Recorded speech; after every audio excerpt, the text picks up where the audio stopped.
RTC కార్మికులు చేస్తున్న సమ్మె మీ అందరికీ తెలిసిందే. ఈ సమ్మెను వ్యతిరేకిస్తూ పోలీసులు చేస్తున్న దౌర్జన్య అరాచకాన్ని ఒకసారి చూడండి. వాళ్ళు విడుదల చేసిన ప్రకటన, తాండూరు పోలీస్ స్టేషన్ నుంచి అక్కడ ఎస్హెచ్ఓ గారు ఏమని ప్రకటన విడుదల చేశారో ఒకసారి మీరు క్లియర్గా చూడొచ్చు. ఈ సమ్మెకు ఎవరైతే ఈ సమ్మె నిర్వహించే సమయంలో ఆర్టీసీ కార్మికులకు టెంట్లు పంపించిన, ఈ టెంట్ హౌస్ వాళ్ళు, ఫంక్షన్ హాల్స్ వాళ్ళు ఏమైనా సామాన్లు పంపించినా, గిన్నెలు పంపించినా, గిలాసులు పంపించినా అదంట చట్టరీత్యా నేరమంట, చట్టరీత్యా తప్పట. వాళ్ళు ఎందుకంటే ఈ ఆర్టీసీ కార్మికులు చేస్తున్న సమ్మెనంట అది చట్టరీత్యా నేరమైన సమ్మెనట, చట్టానికి విరుద్ధమైన, ప్రభుత్వానికి వ్యతిరేకమైన సమ్మెనంట.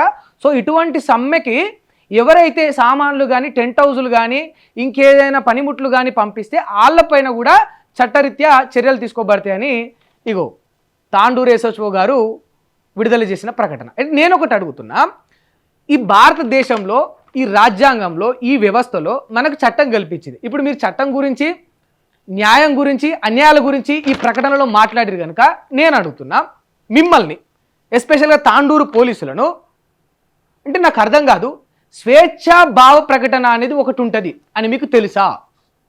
అది క్రిమినల్స్కు ఉండదు, టెర్రరిస్టులకు ఉండదు, దుర్మార్గులకు ఉండదు, భయభ్రాంతులకు ఈ సమాజాన్ని గురి చేసే వాళ్ళకు ఉండదు, కానీ కార్మికులకు ఉంటుంది అనే విషయం మీకు తెలుసా? వాళ్ళ యొక్క జీతభత్యాల కోసం, వాళ్ళ యొక్క ఉద్యోగాల కోసం, వాళ్ళ యొక్క ఉద్యోగాల్లో ఎదుగుదల కోసం, వాళ్ళు పడుతున్న శ్రమకు తగ్గ ఫలితాన్ని ఆశించడం కోసం వాళ్ళు సమ్మె కానీ, నిరసన కానీ వ్యక్తం చేసే ఆ యొక్క ఫెసిలిటీ ఈ రాజ్యాంగంలో, ఈ వ్యవస్థలో, ఈ సమాజంలో వాళ్లకు హక్కు ఉంటుందనే కనీసమైన జ్ఞానం మీకు ఉందా అని నేను తాండూరు పోలీసులను అడుగుతున్నా. సరే, మీరు చట్టరీత్యా నేరం అన్నారు కనుక నేనేం చేసిన, ఈ తాండూరు పోలీసులకు అక్కడ స్టేషన్ ఎస్ఐకి ఫోన్ చేసిన. మా ఇద్దరి మధ్యలో సంభాషణ ఒకసారి మీరు వినుండ్రి. నమస్తే అండి, నమస్తే అండి, పరమేశ్వర్ గౌడ అండి.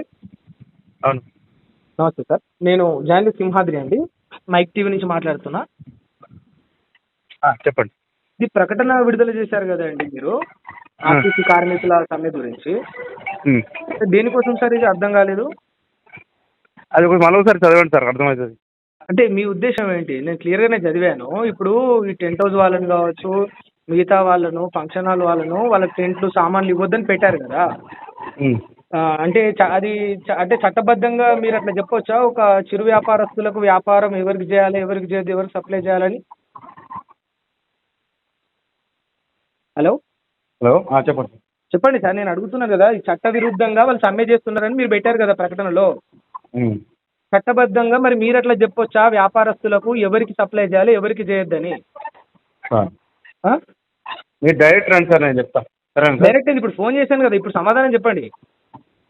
మీలాంటి కార్మికులే కదా, మీలాంటి కార్మికులే కదా అండి వాళ్ళు కూడా. మీరు వాళ్ళకి సపోర్ట్ చేయకపోయినా సరే కానీ ఇట్లా వాళ్ళకి అడ్డం పడి వాళ్ళ సమ్మెను ఇట్లా స్పాయిల్ చేయడం ఎంతవరకు కరెక్ట్? కథం కాల్ కట్. నో స్పందన, అయిపోయింది. మా డిఎస్పీ గారు కాల్ చేస్తున్నారు, మాట్లాడుకోవాలో పని ఉందని ఏదో చెప్పుకుంటూ కట్ చేసిండు. నేను స్ట్రేట్గా ఒకటే అడుగుతున్నా, ఖచ్చితంగా దీనికి ఈ తెలంగాణ ప్రభుత్వం, ఈ తెలంగాణ రాష్ట్ర ముఖ్యమంత్రి, పోలీసు వాళ్ళు కూడా అందరు సమాధానం చెప్పాలి. ఈ తెలంగాణ రాష్ట్రం ఏర్పడడానికి ఈ ఆర్టీసీ కార్మికులు ఆ యొక్క ఉద్యమంలో ఎంతో ముఖ్యమైన పాత్ర పోషించారు. సరే, స్పెషల్గా ఆర్టీసీ కార్మికులు అనే అంశాన్ని పక్కన పెడదాం, దాని గురించి తర్వాత చర్చిద్దాం. బట్ మొదలు మనం మాట్లాడాల్సిన ఒక అంశం ఏంటంటే ఉద్యమం, నిరసన, ఇవన్నీ తెలియజేయడం వల్లనే, ఆ ఉద్యమం ఉవ్వెత్తున ఎగిసిపడడం వల్లనే ఈ తెలంగాణ వచ్చింది. ఇవాళ ఈ తెలంగాణ రాష్ట్రంలో కాంగ్రెస్ ప్రభుత్వం అధికారంలోకి రావడానికి, ఈ కాంగ్రెస్ ప్రభుత్వం అధికారంలోకి వచ్చిన తర్వాత రేవంత్ రెడ్డి గారు ముఖ్యమంత్రి కావడానికి, తాండూరు పోలీసుగా ఆ పోలీస్ స్టేషన్లో ఎస్ఐగా బాధ్యతలు తీసుకోవడానికి, ఆ స్టేషన్ ఎస్హెచ్ఓ కానీ, అక్కడ ఉన్న కానిస్టేబుల్ కానీ, అక్కడ ఉన్న ఎస్ఐ కానీ మీరందరూ డ్యూటీలు చేయడానికి, మీరందరూ జీతాలు తీసుకోవడానికి కారణం ఏంటో తెలుసా? ఈ ప్రాసెస్ అంతా జరగడానికి కారణం ఏంటో తెలుసా? నాడు తెలంగాణ బిడ్డలు చేసిన ఉద్యమం, నాడు తెలంగాణ ప్రజలు చేసిన నిరసన.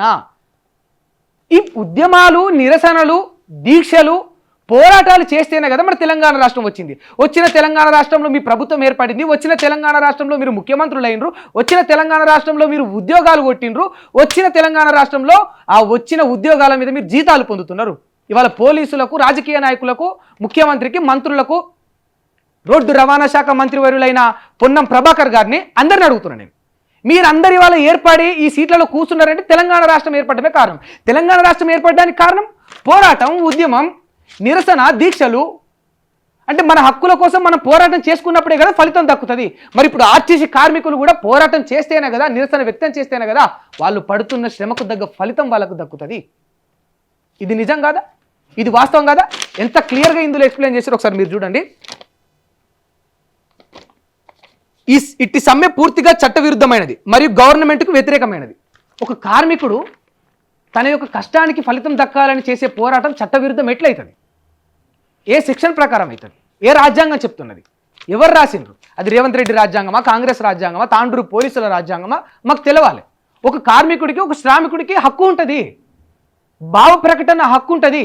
వాళ్ళు క్రిమినల్ యాక్టివిటీస్ చేయకుండా, ఎక్కడ ఎవరిని ఇబ్బంది పెట్టకుండా, ఎక్కడ ఎవరిని భయభ్రాంతులకు గురి చేయకుండా చేసుకునే అథారిటీ హక్కు వాళ్ళకు చట్టమే కల్పించింది. ఇది చట్టవిరుద్ధం ఎట్లయితుంది అనేది నా మొదటి ప్రశ్న. అండ్ రెండవ ప్రశ్న ఏంటంటే, తాండూరు పోలీసులకు ఎస్పెషల్గా నేను అడుగుతున్నది ఏంటంటే, ఇది చట్టవిరుద్ధం అన్నారు. మరి మీరు చేస్తున్నది ఏంటి? ఇది చట్టవిరుద్ధమా కాదా అనేది ఇంకా మాట్లాడదాం. బట్ మీరు చేస్తున్న కార్యకలాపాలు ఏంటి? ఒక చిరు వ్యాపారస్తుడు, అంటే ఒక ఇండివిజువల్ ఎవరైతే ఉంటారో వాళ్ళ వ్యక్తిగతంగా వాళ్ళ వ్యాపారం పెట్టుకున్న వ్యక్తికి, ఇప్పుడు నేనే టెంట్ హౌస్ పెట్టుకున్నా. నేను టెంట్ హౌస్ పెట్టుకుంటే నాకు ఎవరికైనా నేను సప్లై చేయవచ్చు ఈ రాష్ట్రంలో, ఈ దేశంలో. అది నా పూర్తి హక్కు. నేను ఒక క్రిమినల్కు చేయడమో, లేకపోతే క్రిమినల్ యాక్టివిటీని ఎంకరేజ్ చేసినప్పుడు, లేకపోతే ఇంకెవరైనా టెర్రరిస్టులకు నేను సాయం చేసినప్పుడు అది తప్పు అవుతుంది చట్టబద్ధంగా. నా ముంగట ఎవరో ఆర్టీసీ కార్మికులు, ఇంకెవరో ఉద్యోగస్తులు జీతాల కోసం సమ్మె చేసుకుంటున్నారు. వాళ్ళు అన్న టెంట్ ఉంటే పంపియే, మీకు ఇంత సాయం చేస్తాం, మీకు 5ో 10ో ఇస్తాం అన్నారు. ఇది చట్టంలో ఎట్లా తప్పు అవుతుంది అని ఈ ప్రభుత్వంలో పనిచేస్తున్న తాండూరు పోలీసులను నేను అడుగుతున్నా. మాకు చెప్పాలి. చట్ట విరుద్ధం అన్నారు కదా, ఇది చట్టబద్ధం ఎట్లయింది? ఒక వ్యక్తికి తనకు పూర్తి హక్కు ఉన్నది కదా. ఆయన అమ్మాలనుకునే టైంకి అమ్ముతాడు, కొనాలనుకునే దగ్గర కొంటాడు. టెంట్ ఎవరింటికి ఆడేయాలని వేస్తాడు, ఏ పండగకైనా పోతాడు, ఏ సావుకైనా పోతాడు, ఏ నిరసనకైనా పోతాడు, ఏ ధర్నాకైనా పోతాడు. అది ఆయన పూర్తి హక్కు. ఆయన వ్యాపారం ఎవరితో చేయాలి, ఎవరికి చేయొద్దు, ఆ సామాన్లు ఎవరికి పంపిణీ చేయాలి, ఎవరికి చేయొద్దు అని తాండూరు పోలీసులు ఎట్లా డిక్లేర్ చేస్తారు? ఈ అథారిటీ వాళ్ళకి ఎవరు ఇచ్చిండ్రు? అంటే ఇప్పుడు ప్రభుత్వం నుంచి ఎలాంటి ఆదేశాలు వస్తే డీజీపీ నుంచి కావచ్చు, పైన సిపి నుంచి కావచ్చు, మంత్రుల నుంచి కావచ్చు, మీరు ఇటువంటి చర్యలకు పాల్పడతారని నేను పోలీసు వాళ్ళని అడుగుతున్నా. నిజంగా పైన నుంచి ఎలాంటి ఆర్డర్లు వస్తే మీరు ఇటువంటి కార్యకలాపాలకు కూడా మీరు పాల్పడతారు. అది వాళ్ళ పూర్తి హక్కు. వాళ్ళకి ఆ హక్కు ఉంది, వాళ్ళు చేసుకుంటారు. మీ వల్ల అయితే, మీకు చేతనైతే మేనిఫెస్టోలో పెట్టిన ప్రకారం ఇచ్చిన మేనిఫెస్టోని, ఇచ్చిన హామీలను నెరవేర్చమని అధికారులకు చెప్పండి. అధికారంలో ఉన్న ముఖ్యమంత్రికి చెప్పండి, మంత్రులకు చెప్పండి, క్యాబినెట్కి చెప్పండి. ఇది కదా. అంతేగాని మీ వ్యక్తిగత నిర్ణయాలు తీసుకొని అది తప్పు, ఇది ఒప్పు అని ఎట్లా డిసైడ్ చేస్తారు? ఏ చట్టం చెప్తుంది డిసైడ్ చేయమని?